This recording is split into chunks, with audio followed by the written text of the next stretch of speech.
Good Morning Québec avec Verbier, Pure Energy.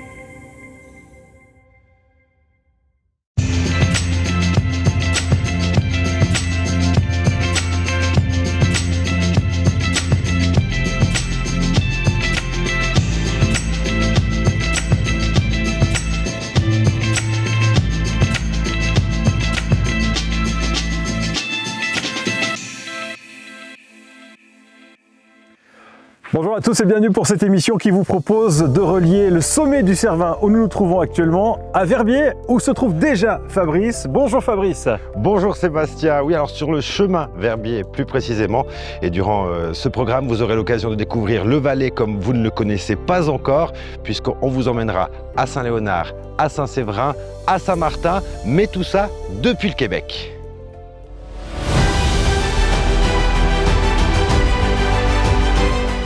Voilà, c'était le Cervin tel qu'on l'avait vendu. Mais le Cervin avec tout le reste, tout au même endroit. Ouais. Alors, il faisait froid, hein, quand même, ça se voit un peu. Je suis pas frileux d'habitude, j'avoue, mais le froid québécois, c'est quand même pas le même froid que chez nous. Ouais, et c'est pas la même neige. D'ailleurs, quand on est sorti pour la première fois, ça faisait un peu décor de cinéma. D'ailleurs, on est parti du Cervin ensuite pour aller à Québec avec une belle rencontre. La rencontre d'un guide, d'un vrai guide québécois de l'endroit. Qui nous a parlé de Québec, la ville. Sam Dubois, bonjour. Bonjour, ça va bien? Ça va bien et vous? Oui, ça va bien. Merci de nous accueillir chez vous. Quel bonheur. Merci d'être venu. Où est-on ici? On est en face du Château Frontenac, qui est un emblème vraiment iconique là, de la ville de Québec. Ça n'a jamais été un château. En fait, ça a toujours été un hôtel depuis le début. Ça a été construit en 1893 pour le Canadien Pacifique. Donc, à la fin des années 1800, nous, on voulait avoir quelque chose pour le tourisme qui commençait à se propager un peu partout en Amérique du Nord. Et le Canadien Pacifique, ben là, il voulait avoir des trucs luxueux. Donc, quoi de mieux pour ses clients qu'avoir un château? Donc, il y a eu des grandes personnes qui sont venues. OK, il n'y a jamais eu de roi ou de reine qui a habité dans le château, mais il y a eu des personnes de la monarchie qui est venue séjourner au Château Frontenac. Vous le saviez peut-être pas, là, mais durant la Deuxième Guerre mondiale, là, il y a eu Churchill, Roosevelt, qui se sont rencontrés ici avec Mackenzie King en 1943 pour la planification du débarquement de Normandie. Et c'était un lieu très privé de dernière minute, là. Donc, on a vraiment... Le gouvernement canadien a pris possession du Château Frontenac pour le séjour de Churchill, Roosevelt et tout. Ah, quand on dit que c'est une ville remplie d'histoire, hein?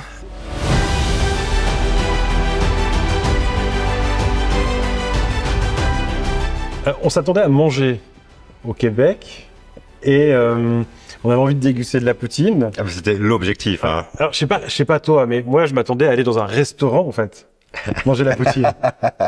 On a suivi le guide qui nous a emmenés dans le meilleur endroit pour déguster la vraie poutine québécoise. Celle qui fait vraiment... Ouais. Oui, c'est le bruit. Ouais, c'est ça, ouais. Mais ce meilleur endroit, à Québec, c'est un fast-food, en fait. Ouais. Le fast-food de la poutine. Et c'est pas des bêtises. Tous les Québécois nous l'ont dit, c'est là-bas qu'on mange le mieux la poutine. Bon, forcément, quand on vit au Québec, on connaît la poutine, on adore la poutine. C'est un emblème. Alors, première chose, est-ce que vous pouvez nous décrire, pour celles et ceux qui ne sauraient pas encore, ce qu'est la poutine? En fait, la poutine, c'est un mélange de sauce brune, de patates et de fromage. Par contre, le fromage, c'est très important que le fromage, c'est un fromage frais. Et il va faire un son squick squick dans la bouche. Squick squick. Squick squick. Vous allez voir, là, si tu n'as jamais mangé de poutine, on le sait, c'est quoi une vraie poutine avec le fromage. Et le fromage doit être frais, il ne doit pas être dans le frigidaire. Donc, quand vous allez le voir là, à l'épicerie, vous allez voir le fromage de la poutine va être étalé sur un endroit à température pièce. Donc, il n'y a qu'avec ce fromage-là qu'on fait la vraie poutine. La bonne poutine, oui. La poutine en général, il y a plein de poutines partout dans le monde, mais de la vraie poutine, c'est avec du fromage qui fait squick squick. Donc un fromage frais, littéralement. Et puis cette sauce brune, c'est quoi? Ah, ça, c'est une bonne question. Je crois que c'est un secret. En fait, c'est un grand secret, mystère de la vie que... Bon, vous savez quoi, Sam, moi j'ai vraiment absolument jamais goûté de poutine de ma vie. C'est une grande première.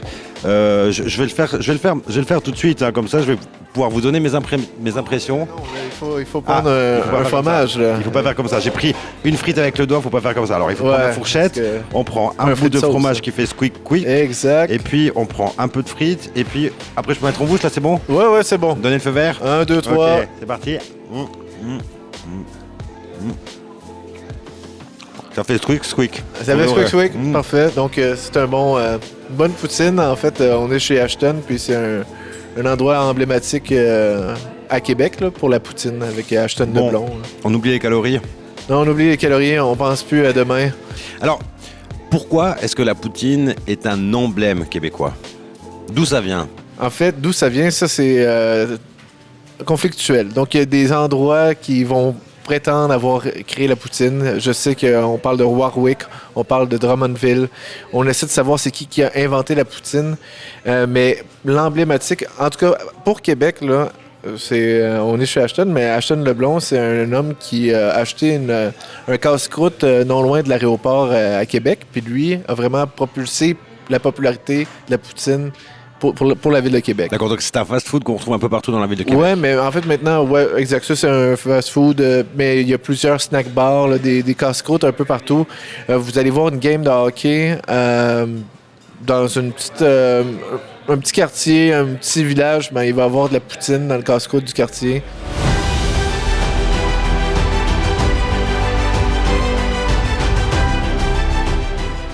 L'objectif durant ces jours, c'était quand même de découvrir des villages qui avaient la même consonance. On est parti pour ça, de retrouver Saint-Martin, Saint-Séverin, enfin tout ce qui sonnait valaisan.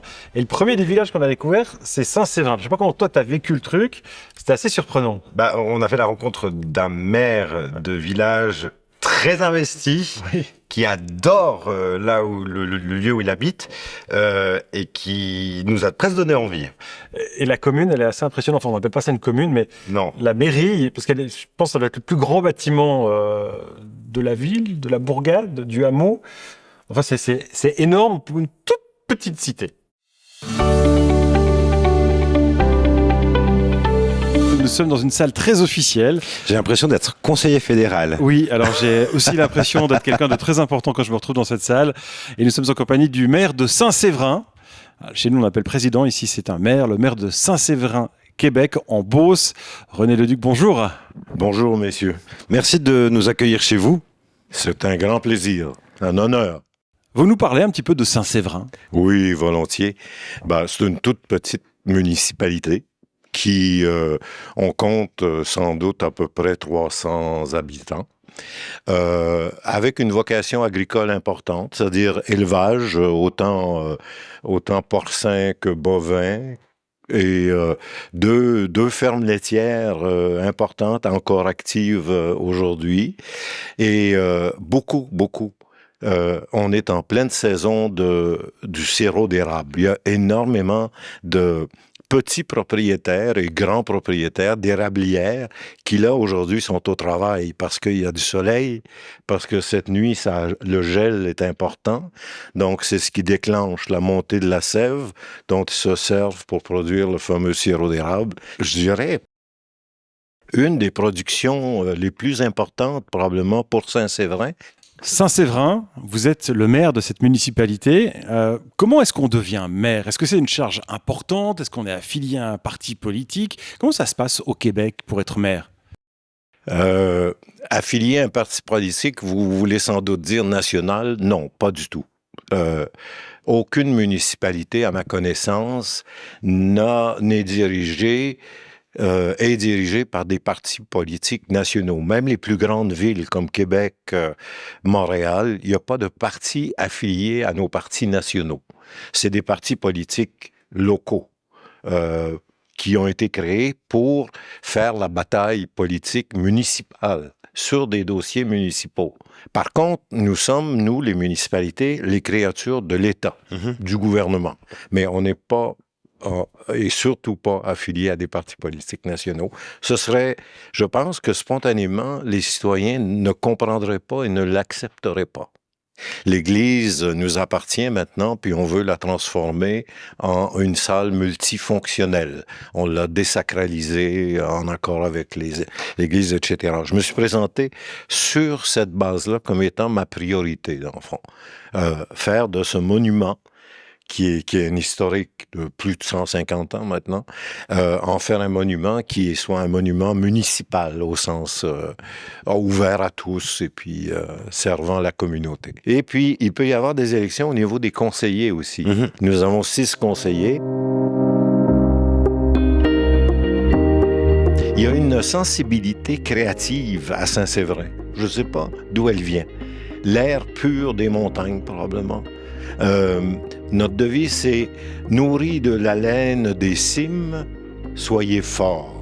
Il y a une grande créativité. Roméo Vachon était un homme simple, un paysan, cultivait sa terre, etc. Mais lui, il adorait travailler le bois. Puis à un moment donné, il est allé en Europe, puis là, il a vu des reproductions du cheval de Troie. Et ça l'a impressionné. Roméo, il est revenu en se disant, moi, je vais avoir un cheval de Troie chez nous. Alors, il s'est mis à l'ouvrage dans sa maison, qui habitait dans Sainte-Anne, là, et puis il a construit morceau par morceau son cheval. Le cheval est tellement grand qu'on peut y entrer. C'était ça son idée. On peut entrer dans le cheval? On peut aller dans le cheval. Oui, comme le cheval de Troie. Ok. Il y a une porte à l'arrière du cheval. Monsieur le maire, merci beaucoup de nous avoir accueillis chez vous à Saint-Séverin. Et on a eu vraiment beaucoup de plaisir à découvrir cette commune, cette municipalité. Et puis on vous souhaite longue carrière. Merci beaucoup.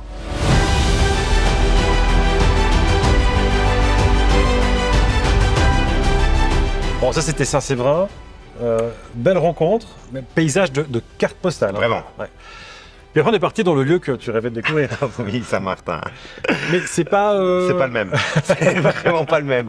C'est pas le même Saint-Martin que mon Saint-Martin à moi, non. Mais j'ai pas été déçu. On a fait là aussi une belle rencontre d'une directrice d'école, elle aussi très très investie, très motivée, très souriante.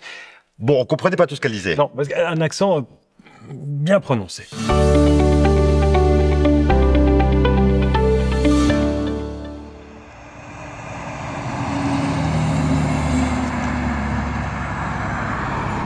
La visite du Québec se poursuit. Fabrice, est-ce que tu veux dire où nous sommes? Ah, je suis à la maison.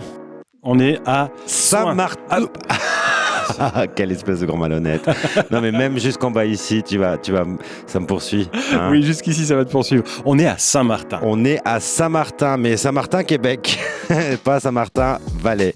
Non, Saint-Martin, Québec. Et on a la chance d'accueillir à ce micro la directrice de l'école de la Grande Coudée, Stéphanie Le Tourneau-Maheu. Bonjour. Bonjour. Alors avec vous, on parlera durant cette semaine d'enseignement. Mais là, aujourd'hui, on a envie de connaître un petit peu plus Saint-Martin. On est où alors? Saint-Martin, mais c'est quoi ce petit village, cette ville? Comment on appelle ça? On peut plus dire village. En fait, Saint-Martin, on est en Beauce. Si vous allez sur la carte du Québec, on est au sud, donc près des frontières américaines quand même.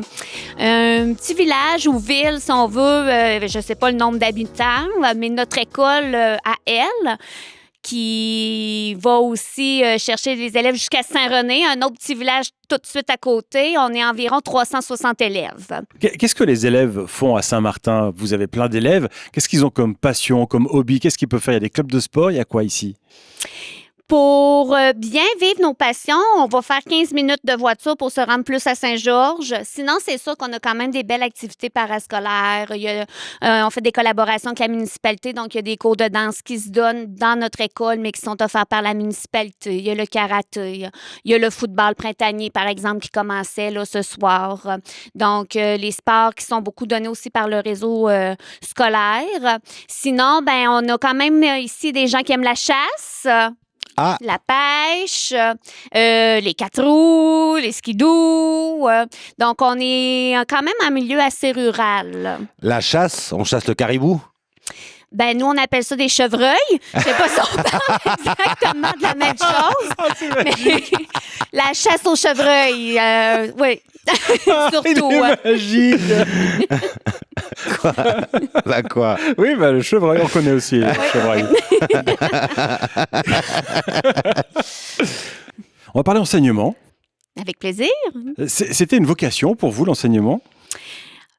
En ce qui me concerne, moi, je suis vraiment arrivée quand même en enseignement par accident, je dirais. En fait, j'avais jamais voulu aller en enseignement. Je trouvais que les personnes qui allaient en enseignement étaient des saints, des saintes. Et quand ça a été le temps, nous, en fait, on a le cégep, quelque chose que je pense que vous n'avez pas dans votre pays. Nous, après l'école secondaire, on a 2 ans de cégep et ensuite, on fait nos demandes à l'université si on va dans un programme universitaire. Et quand a été le temps de choisir, j'ai eu comme un appel intérieur. J'ai coché enseignement primaire préscolaire. Moi, j'avais toujours dit que j'allais aller en droit, puis j'ai bifurqué vers ça de manière non planifiée. Et ça a été la meilleure décision de ma vie parce que pour moi, l'enseignement, depuis, c'est vraiment une passion. C'est vraiment... Donc, aucun regret d'avoir fait ce choix? Aucunement. C'est facile d'enseigner au Québec? Les élèves sont sympas? Est-ce qu'il y a vraiment un métier facile? Je pense que chaque métier a ses défis.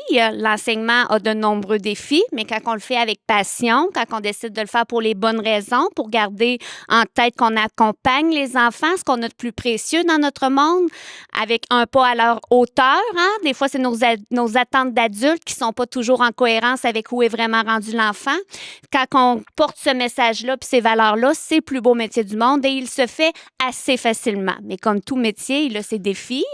On a des élèves en changement, on a des enfants différents, on a des deuils à faire de nos valeurs à nous, de comment on a vécu l'éducation quand on était enfant versus aujourd'hui comment sont les enfants. Donc, c'est des défis, mais c'est des beaux défis. Alors, le programme d'un enfant ici, c'est quoi? En fait, ben là, nous, il y a le préscolaire qui est des enfants de 4-5 ans où là, on a un programme vraiment plus développemental. On travaille le développement de l'enfant, donc tout ce qui est développement moteur, conscience de l'écrit, connaissance de soi, affirmation de soi. Ensuite, ben, on tombe au primaire, donc de la 1e à la 6e année, où là, on a le classique français, maths, univers social qui est notre histoire. On a un nouveau programme qui va débuter qui est de culture québécoise et citoyenneté parce qu'on se trouvait qu'il fallait ramener justement dans nos écoles l'importance de vivre ensemble, de devenir un bon citoyen, art plastique. Puis les enfants, généralement, ont 4 périodes par jour avec leur titulaire au primaire, donc leur enseignant principal qui fait français, mathématiques, univers social et culture québécoise, justement. Puis ils ont une période par jour de spécialité qu'on appelle, que ce soit éducation physique, musique, anglais. Bon, ben, on a appris beaucoup de choses sur l'enseignement au Québec. Merci beaucoup, Madame la directrice. Merci. Merci. Ça a été un plaisir. Est-ce que tu t'es souvenu d'être sur les bancs d'école de Saint-Martin? Un peu pareil. Voilà, un peu pareil. Ça me fait drôle de me rasseoir sur des aussi petites chaises. Ouais, t'as un peu grandi depuis. Mais ça fait du bien.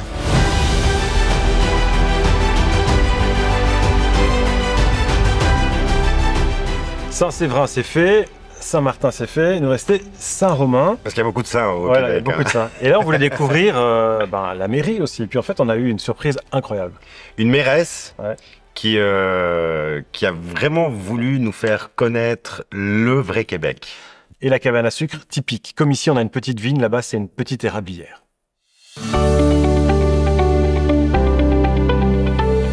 Voilà, nous sommes à Saint-Romain. Ici en Beauce toujours, et on va aller à la rencontre d'une véritable cabane à sucre. Une cabane à sucre comme nous on a en vallée des vignobles. Et bien ici, chaque famille a sa cabane à sucre. Bonjour. Bonjour. Bonjour. Moi c'est Marc. Bonjour Marc. Bonjour. Bonjour. Bonjour. Fait que bienvenue à... Alors si on est ici à Saint-Romain, c'est parce qu'on a eu la chance d'être invité par Madame la mairesse, Oui, Suzy Roy. oui. Bonjour. Bonjour Oui. Saint-Romain. Oui. En quelques mots. Ben, Saint-Romain, c'est vraiment une belle petite place qui a beaucoup il y a de l'agriculture, de la sériculture, il y a des industries. Puis c'est pas une grosse commune, c'est 700 habitants. 500 habitants. 700. Oui. Ok. Et pourquoi nous avoir amenés spécifiquement dans cette érablière? Parce que c'est... moi, j'en ai une, mais c'est plus gros, c'est beaucoup plus gros. Mais ici, c'est vraiment typique. Puis vous allez voir, Marc avait de l'eau en réserve là, d'hier. Mais vous allez voir, c'est vraiment intéressant de voir le chauffage au bois, puis les odeurs, tout ça, c'est très intéressant. Ça va vous familiariser. En tout cas, ça fume. Oui. Oui. Alors comment ça se passe? Parce qu'on voit des tuyaux dans les arbres. Comment ça marche? Qu'est-ce qui se passe? On est où là? C'est qu'à chaque printemps, disons, comme mi-février, les gens ont ce qu'on appelle faire l'entaillage. C'est-à-dire qu'ici, là, on va traverser chez nos voisins. Ici, on installe ce qu'on appelle un chalumeau. Et ça, on appelle ça une chute. Et dépendamment de la grosseur de l'arbre, on peut en mettre un ou deux. Puis ça, c'est rattaché à un tube qui s'en va au mètre-ligne. C'est un tuyau principal et ça, c'est raccordé à une station de pompage plus bas. Ici, vous allez voir, c'est un peu la même chose que j'ai chez nous. Mais ici, j'ai juste 400 entailles. Tu sais, c'est une mini érablière, mais on a gardé un peu la formule de fabrication du sirop traditionnel, cuit sur feu de bois. L'idéal, pour vous donner un peu, parce que souvent la question m'est posée, c'est quoi les meilleures conditions? On a eu un peu, cette semaine, on a eu de la neige en fin de semaine. Hier, il a fait beau soleil, ça l'a dégelé, puis ça l'a bien coulé hier après-midi. C'est les meilleures conditions, c'est de la neige, du gel la nuit, puis une température à 7-8. Okay.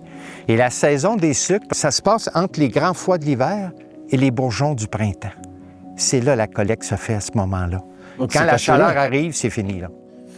On va à l'intérieur? Oui. Donc, suivez-moi.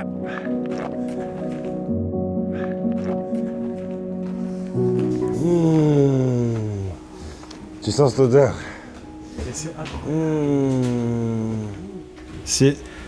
C'est incroyable. C'est enfin, nous, on compare ça à la vigne. C'est une cabane de vigne, mais hyper moderne, incroyable. Oui, bien, en fin de compte, on a...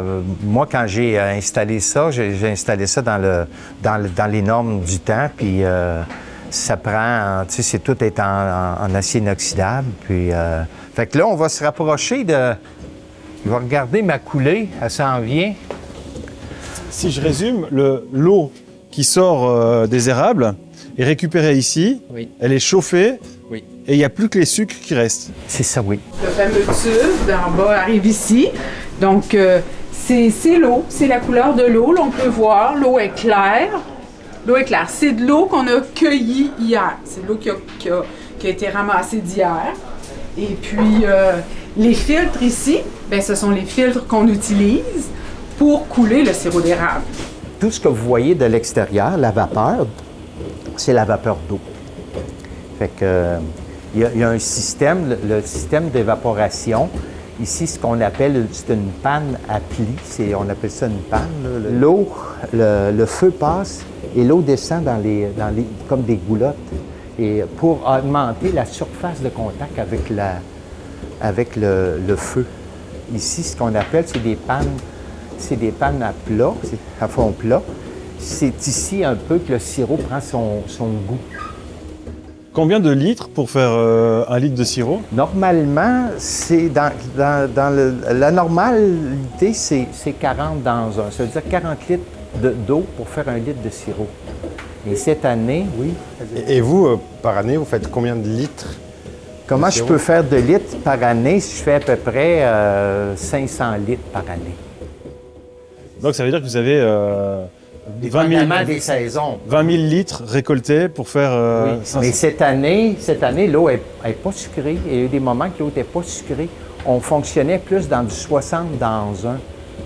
Fait qu'on faisait bouillir, mais on faisait pas beaucoup de sirop. Comment expliquer que l'eau est parfois plus sucrée que d'autres fois? C'est un secret de la nature, en grande partie.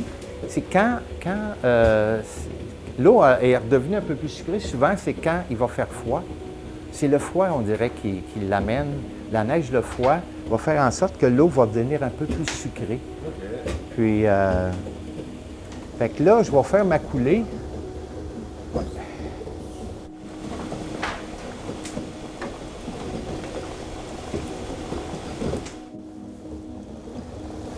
C'est le thermomètre. Là, je suis un petit peu haut, mais c'est pas grave. La première coulée, j'avais l'intention de l'envoyer au beurre d'érable. Parce qu'on peut faire du beurre. Oui. Pour faire le beurre d'érable, on prend le sirop, on le fait cuire, et après ça, on le fait refroidir. Après ça, on le brasse. Petit échantillon de beurre d'érable. C'est 100% sirop d'érable. Mais c'est fait, évidemment, de 100% de sirop d'érable. Il n'y a aucun produit laitier. Même si on appelle ça un beurre d'érable, il y a zéro produit autre que le sirop. C'est super bon. Est-ce que je peux regoûter un coup juste pour être sûr? Ah, ben c'est sûr. Puis on peut augmenter un petit peu la dose. La dose, Ça, c'est un délice sur les crêpes le matin, le pain doré.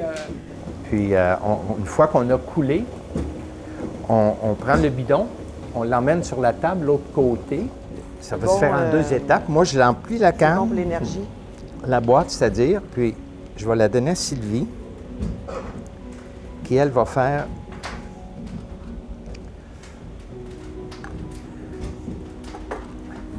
le sertissage. Je la dépose sur la sertisseuse. Je m'assure qu'elle est bien en place. Et là, ben manuellement... Tout est bio, hein? C'est ça. On essaye d'éviter les gaz à effet de serre le plus possible. Puis en même temps, ben, on a du plaisir. Et voilà, quand c'est terminé, On retourne la canne. l'eau est bouillante, donc je dois la renverser. Et c'est comme ceci, le résultat final.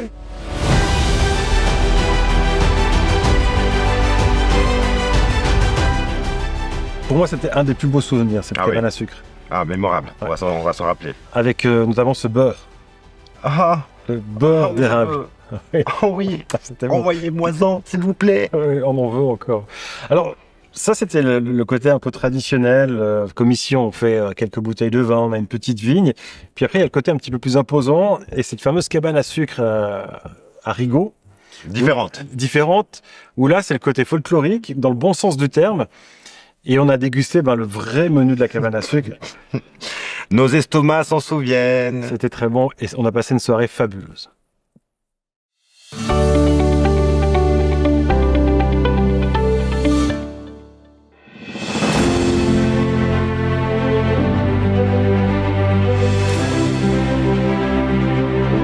C'est une découverte incroyable que l'on vous propose aujourd'hui. L'endroit est incroyable. Oui. Et le personnage qui l'habite également. Oui. Stéphane Fauché, bonjour ou bonsoir. Oui, bonsoir, plaisir de vous accueillir. On est où ici? Nous sommes à la sucrerie de la montagne. On est une érablière où on produit le sirop d'érable, mais on a un restaurant traditionnel, une cabane à sucre, où on fait le menu traditionnel tout au long de l'année, basé sur les recettes de ma grand-mère de famille Fauché. Alors là, c'est une érablière de compétition, hein. Ah! J'ose pas le dire. Mais mes parents ont voulu créer quelque chose d'authentique, de traditionnel, de spécial, hommage aux vieilles cabanes à sucre d'il y a 100 ans. En achetant une vieille cabane à sucre des années 30 et en rajoutant des salles à manger faits avec du bois de grange de 200 ans et en gardant le cachet traditionnel avec le feu de bois dans chaque salle, avec les lampes à l'huile ou les lampes de pétrole, avec les bancs en bois, les tables en bois et le décor rustique des années 30-40 du Québec. Parce qu'on a l'impression que c'est un musée et en même temps une salle de spectacle, un restaurant, enfin, c'est un peu tout ça finalement. Exactement. Mes parents ont voulu faire ça dès le début. Ça fait déjà 46 ans que mon père et ma mère ont fondé. En 1978, il faut dire. Vous dites juste. En 78, c'était une grande année pour mes parents. Ils avaient déjà une boutique de vêtements dans le village où on se trouve, mais ils ont eu des grands projets. Ils ont eu un petit bébé de 5 kilos. Ah! C'est moi. En février 78, ils ont acheté la forêt d'érable d'environ 40 hectares et ils ont racheté 20 hectares quelques années plus tard. Alors, on a 60 hectares d'érablières avec une riche histoire. Alors, il y a ici, et vous l'avez dit tout à l'heure, le menu typique de la cabane à sucre. C'est quoi ce menu? On est où ici? Parce qu'on est à côté d'un four à l'ancienne. En effet, c'est un four à l'ancienne, une cuisinière comme on aime bien appeler. C'est un modèle 1906. C'est un modèle Légaré Majestic. Et puis, il nous chauffe depuis 45 ans ici même. Le menu traditionnel, c'est la soupe aux pois. C'est des pois jaunes canadiens. C'est pas les mêmes pois qu'on retrouve par chez vous. Donc, la soupe aux pois avec le pain maison. Nous avons une boulangerie où notre boulanger fait le pain traditionnel québécois. Le four en pierre est chauffé au feu de bois. Alors, le pain maison, ensuite, on a les fèves au lard. Alors, dans notre patois, on dit souvent les beans. Les beans. Les beans ou des fois juste les beans. Des fois, il y a un S, des fois, il n'y a pas de S. Ça dépend des jours. Ça dépend combien de verres de caribou ou de wapiti qu'on a bu. Ensuite, les pommes de terre, l'omelette soufflée. Ça, c'est un de mes items préférés. L'omelette soufflée, c'est cuit au four. C'est fait pour être plus épais, mais toujours léger. Et puis, on aime beaucoup ça avec le sirop d'érable. Ensuite, il y a le ragoût de boulette, qu'on entend bouillonner un petit peu, là. Et puis, le jambon, la saucisse de campagne et notre version des oreilles de Christ est un peu différente des autres cabanes à sucre. On me dit que c'est semblable au lardon, mais c'est du flanc de porc qui est saumuré, cuit au four. Mais là, je le fais ressaisir dans la poêle de fonte sur le poêle à bois en fonte. Alors, on va rajouter un peu de sirop d'érable, là, ça va rendre ça magnifique. Si on dit que c'est du bacon, on se fait taper? Oui. Non. Non. C'est juste si vous complétez pas, si vous finissez pas vos assiettes ou si vous complétez pas votre ouvrage demain, là, on va vous taper. D'accord. Non, mais c'est semblable au bacon, mais meilleur, parce que c'est plus épais, plus salé, et en rajoutant le sirop d'érable, plus sucré. Au Québec, on adore le sucré salé. Mais je vous ai déjà parlé du sirop d'érable, mais on a aussi le ketchup aux fruits. C'est fait de tomates, oignons, céleri, pommes et poires. C'est la portion de légumes de la soirée. 5 fruits et légumes par jour. Parce qu'il prend le plus de place sur le plan de travail. Si, c'est tout petit, mais c'est pour rajouter sur la tourtière. J'ai oublié de vous parler de la tourtière. C'est très important. C'est une tourte porc et bœuf, et sur laquelle on rajoute le ketchup aux fruits. Les légumes. Voilà. Ben, c'est parce qu'à l'époque, il n'y avait pas de légumes l'hiver. Il n'y avait pas de légumes importés à l'épicerie. Alors, il fallait manger les légumes cannés qu'on avait de l'automne d'avant. Et c'est ce qui restait. Parce que la production est en mars et avril, puis les semences se font au mois de mai. Ça, c'est des souvenirs d'enfance. Parce que mon père faisait ça quand j'étais garçon. Fait que là, c'est vraiment spécial à chaque fois que je l'ai refait. Votre papa, il a une expression phare. Est-ce qu'il l'a transmise de père en fils? C'est ça qui est ça, même si t'aimes pas ça, c'est ça qui est ça. On adore. Faites ça pas léger. Petit manger. Les jeunes...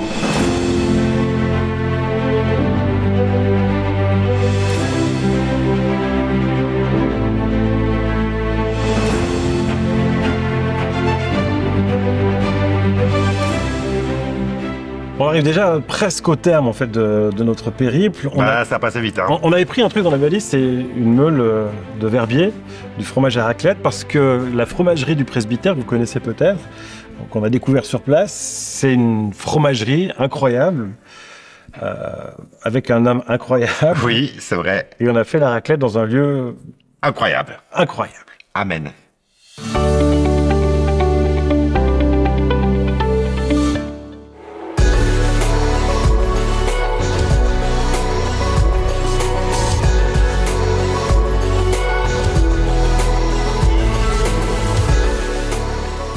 Gruyère-Comté, on a les moules. Les moules viennent de la France. Les robots viennent de la Suisse. Alors, ce qu'on a fait, on a pris le bâtiment. On est parti d'une 250 places, il y a environ l'église. On a ramené la partie catholique, ici à partir des rideaux. Tout ça, c'est la portion catholique, pour une 50 places environ. Donc, c'est redevenu l'espace catholique de la communauté, qui ne sert à peu près plus que des offices occasionnels. Nous sommes dans une église, alors on le précise, désacralisée. Oui, exactement, donc c'est plus vraiment une église. Et nous sommes avec, par contre, le pape de la raclette au Québec. Il y a le pape Eddie Baïfard en Valais. Ici, c'est Jean Morin. Bonjour Jean. Bonjour à vous, bienvenue. Donc, c'est vous qui avez resacralisé cette église. Ça a été resacralisé par l'évêque de la région ici, le Monseigneur, qui est revenu après les travaux, rebaptiser le lieu pour qu'il soit encore à l'occasion d'office pour les services religieux. Mais c'est plus une église à part entière, puisqu'il y a une grande partie qui est une fromagerie, la fromagerie du presbytère. Alors, il y a une grande partie qui est devenue un espace utile pour l'affinage des fromages. Et il y a à peu près une 50aine de places maintenant qui sert aujourd'hui à la communauté pour, en quelque part, rappeler que c'est toujours un bâtiment qui appartient à la culture de notre Québec. Vous faites un fromage qui a un nom bien nommé, c'est la religieuse, c'est le fromage à raclette. Il fallait à peu près qu'un seul verre de vin pour définir un fromage à raclette pour appeler la religieuse dans une église. Alors, tout y était. Et le compte, il est bon. Et je crois que pour les gens de la Suisse, ça dit quelque chose, la religieuse. Ben, voilà, j'allais vous demander, vous savez ce que ça veut dire, la religieuse, quand on parle de... Oui, on l'a compté, mais c'est pas aussi joli que vous, quand vous nous la comptez, là. Bon, ici, Jean Morin, on va déguster une raclette avec le fromage de notre partenaire, Verbier. Sur l'autel de l'église. Oui, sur l'autel de l'église. On est vraiment à l'intérieur de l'église avec le pape qui est décoré. Le fromage à raclette du Québec, de la fromagerie du presbytère, et celui que vous connaissez en Valais, quelle différence? Ben, les fromages qu'on a goûtés en Valais, on goûte que ces vaches sont allées brouter à 1500, 1700 mètres. Et là, on a cette herbe-là qui est tout à fait différente de l'autre, alors qui nous emmène ici à peu près à 100 mètres. Donc, on a des essences d'herbes qui viennent apporter quelque chose de tout à fait différent au fromage. Alors, ce sont des textures, bien sûr, associées aux saisons, au type de vache, aux laitières et au savoir-faire, mais qui peut ressembler aussi aux nôtres, mais, ou vice-versa. Mais dans l'ensemble, ce sont les productrices de lait qui viennent démarquer ce fromage-là.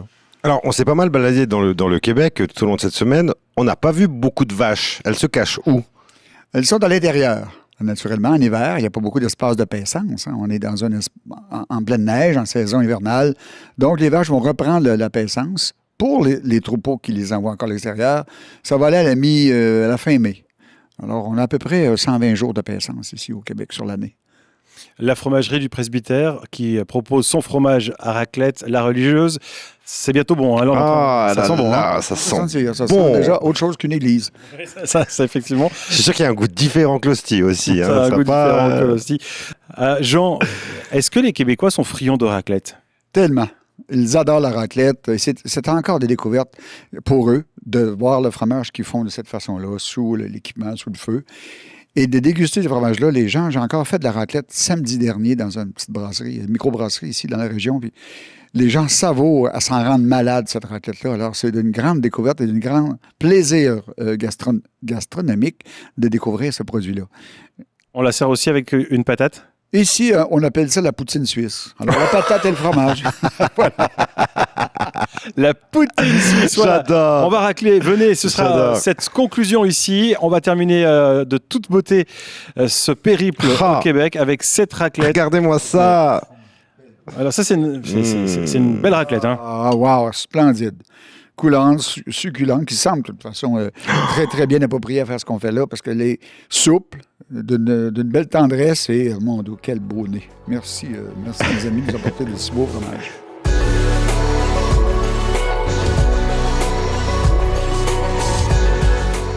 On a là-dessous tout le terroir. On a tout le terroir. C'est succulent. Wow!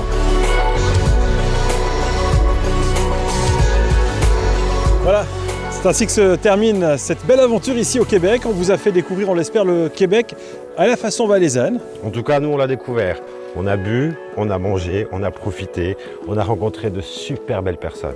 Merci à tous les partenaires, merci à toutes les personnes qui ont collaboré à la réalisation de cette émission. Un grand merci à celui qui tient l'appareil actuellement, Benoît, parce qu'il nous a supportés. Ah ouais, Philippe, il faut du courage. Voilà. Hein. Et puis il a tout fait. Rendez-vous tout bientôt sur Rhône TV pour d'autres aventures télévisuelles dans un autre pays peut-être. À bientôt. À bientôt.